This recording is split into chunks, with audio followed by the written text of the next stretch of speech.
What's up, Exeters? Today we've exited off Atchison, Kansas.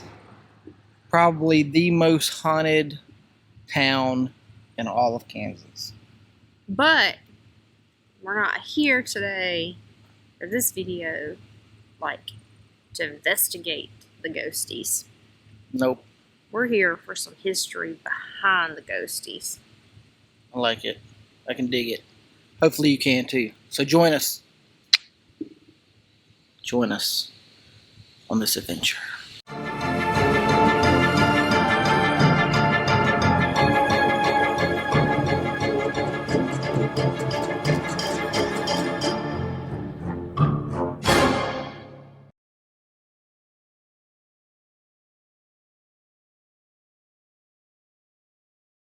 So the story for today's exit is going to start with a man named Michael C. Finney. And he moved over here to the United States from Ireland. And him and his wife, Kate, came to the town of Atchison around 1866.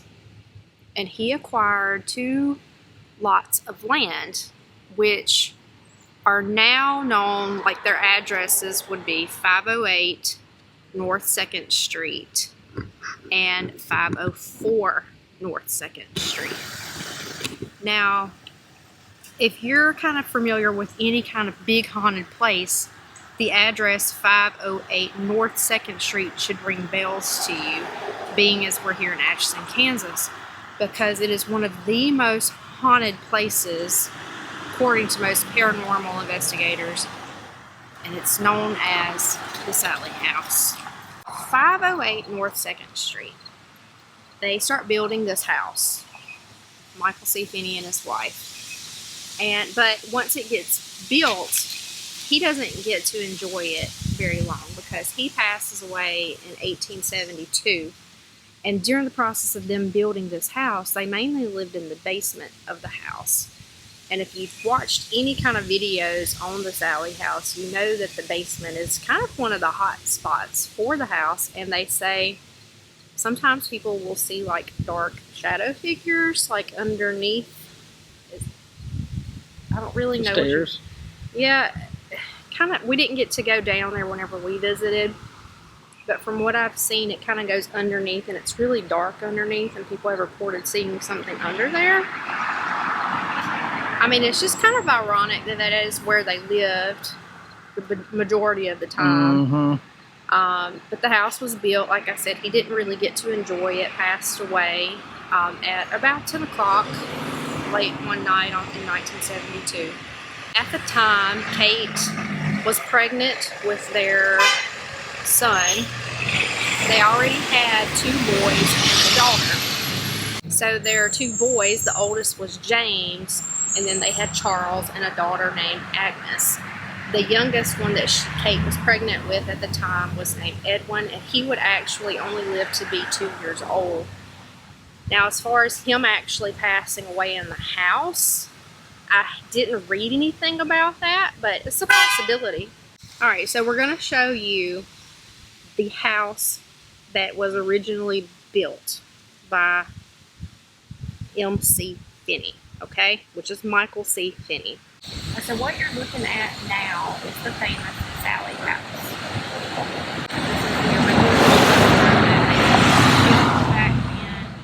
Back then, the story that you hear is not about M.C. Finney, but one of his sons, Charles Finney. He is tied to this house, and he is the villain, so to speak, in the infamous ghost tale of the Sallie House. So if you're facing the Sallie House, if you come just to the right, you have 504 North 2nd Street. So their oldest son, James, left to go to Colorado.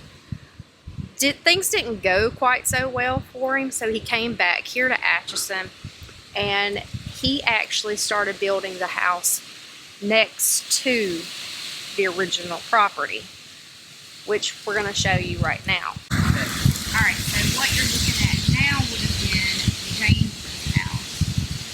And he only stayed here for a short amount of time before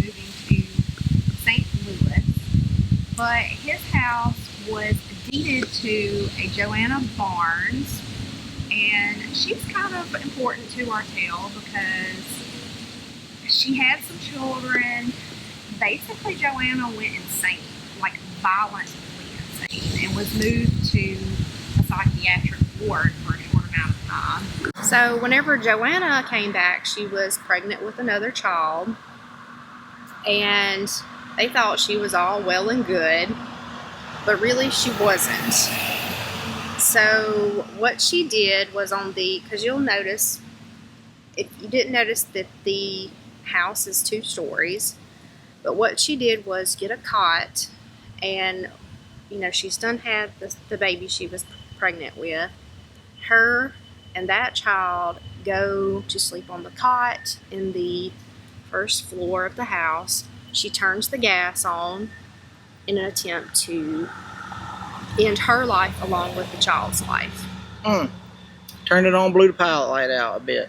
Well, there was another child in an upstairs room, I think, that came down that morning and smelled gas and found the younger sibling deceased.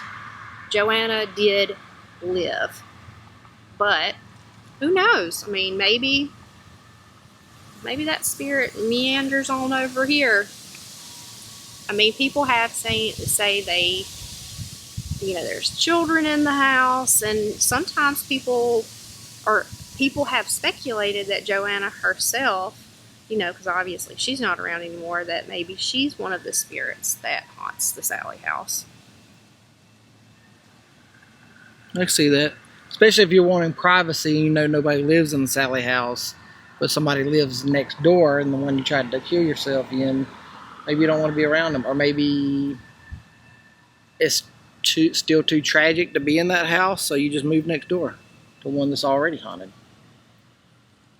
So, the story with the Sallie House, supposedly Charles C. Finney was a doctor that lived in this house. He had a practice on the bottom floor of the house. He lived on the top floor with his wife.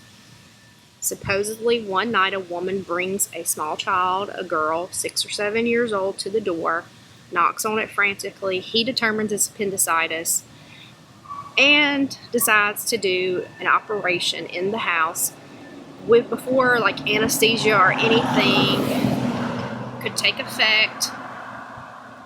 He starts cutting on the girl, and she dies in the house. And they speculate, since he was a man and she was going through all this trauma, of the surgery, that's why whatever spirits are in, or spirit is in this house, it tends to attack males more than females because of him. Thanks a lot, Doc.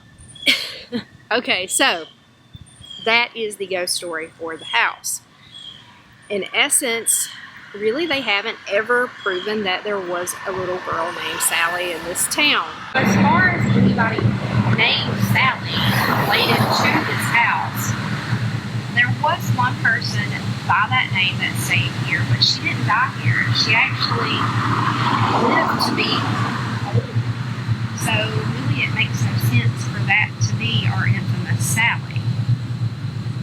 And to make matters even more mysterious, Charles C. Finney, after going through medical school and marrying his wife, he actually purchased the property on the other side of his parents' home. So you have the parents own this property, you have the oldest son in this house next to it on the right.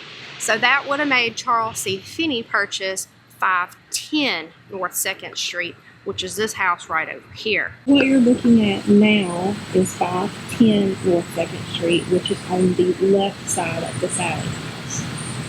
This is the property that I have read that Charles C. Finney bought and built with his wife. And they lived in this, not the infamous Sallie House, like the stories claim.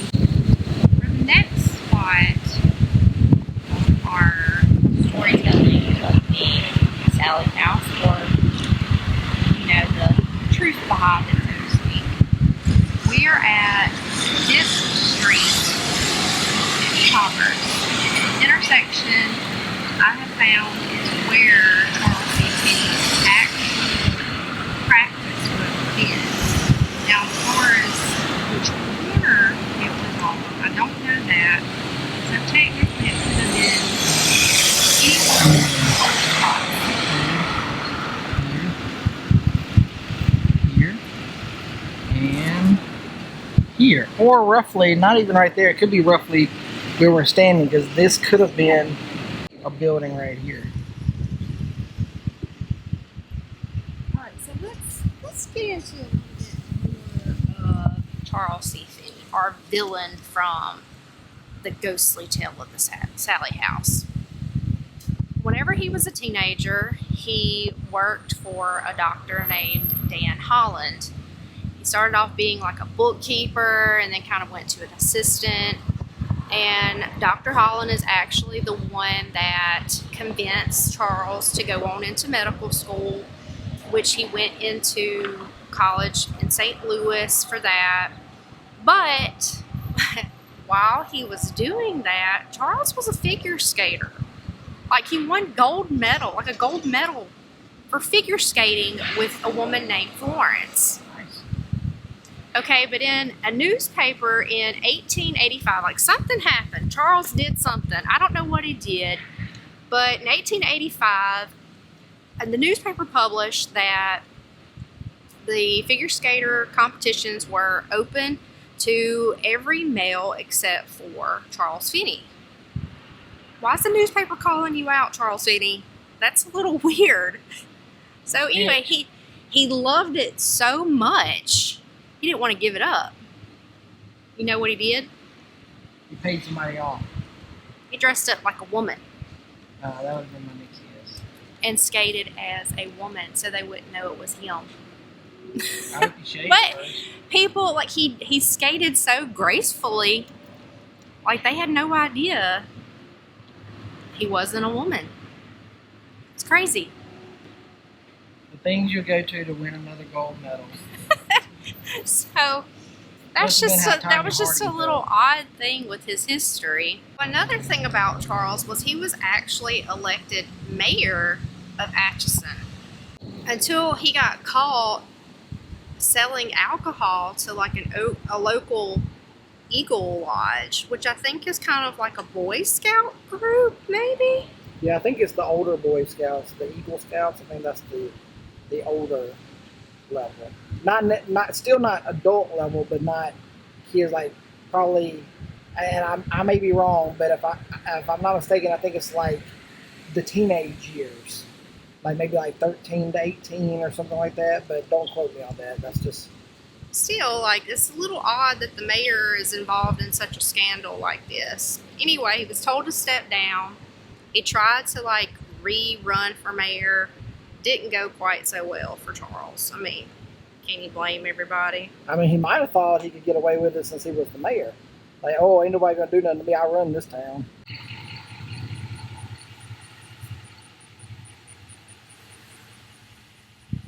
This is a monument.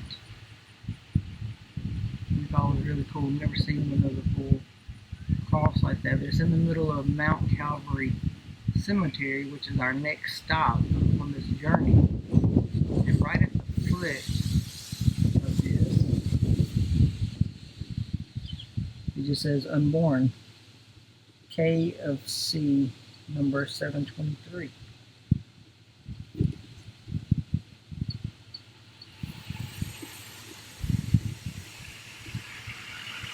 We ease around the side. Another carving on the side.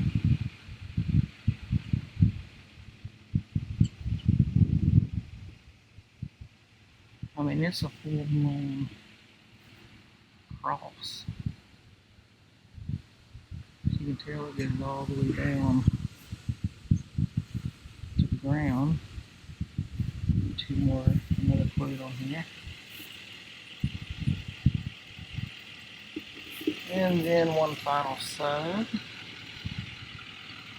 About 60 minutes.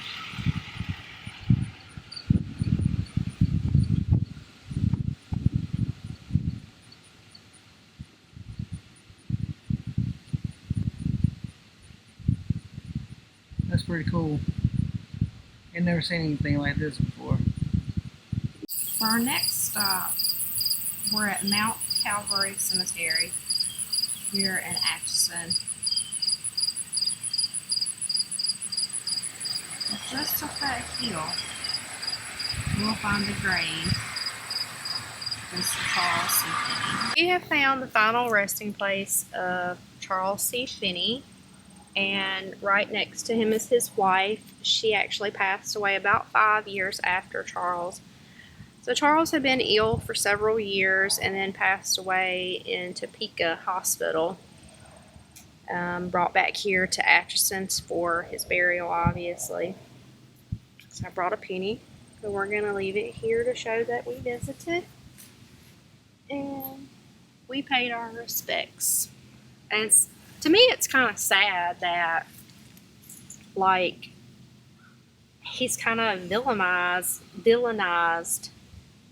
so much now. Like, just because he was a doctor and he lived in that house, it's kind of like this story was concocted with him kind of being the star of it that really he had nothing to do with. I actually found his obituary, and it says in the obituary that his residence was 510 North 2nd Street. So that once again confirms he did not live or have a practice at the Sallie House. Right. His house would have been the one you're looking at, the Sallie House to the left, the red, or the now red house. I don't know if that's the original color, but that would have been his place of residence.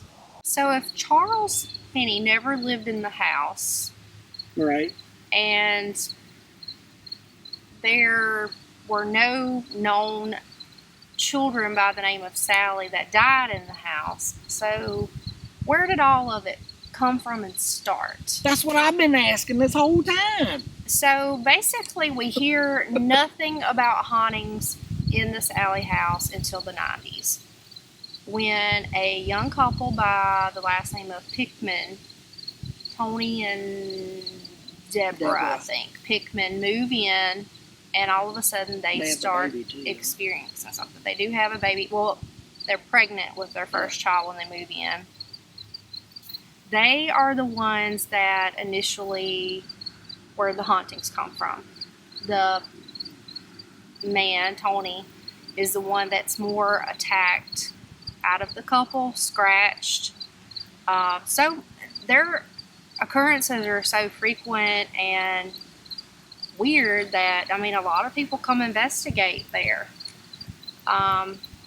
We're not really going to go into too much of the Pickman story in this video because this video is more so about Charles. But after so long that the Pickmans did move out, and really after they moved out, nobody really reported anything that lived there. Like, people moved in after them and didn't have any occurrences that were documented, at least. So, right, which leads me back to the thing of maybe it's not the house that's haunted like other places that we've been. We've been to other places like the Sallie House that's been like this, where, oh, it's so haunted and this happened, and then there's nothing. Not that we just didn't get a performance that night, but it's literally nothing has happened to us or anybody else that's investigated or people that's lived there after. So, said people, just like the house that was in Connecticut. So we have stayed at the Sallie House and we videoed there. So we will post our video from our night. That way you can see inside of the house in case you've never watched anybody else's video or seen it on TV where other people have been there. But we'll let you see what our night was. And you can tell us what you think. But as far as this video and Mr. Charles, well, Dr. Charles C. Finney, I think we are done. Cool. Get you guys down the road to the next one. Keep it spooky. Later.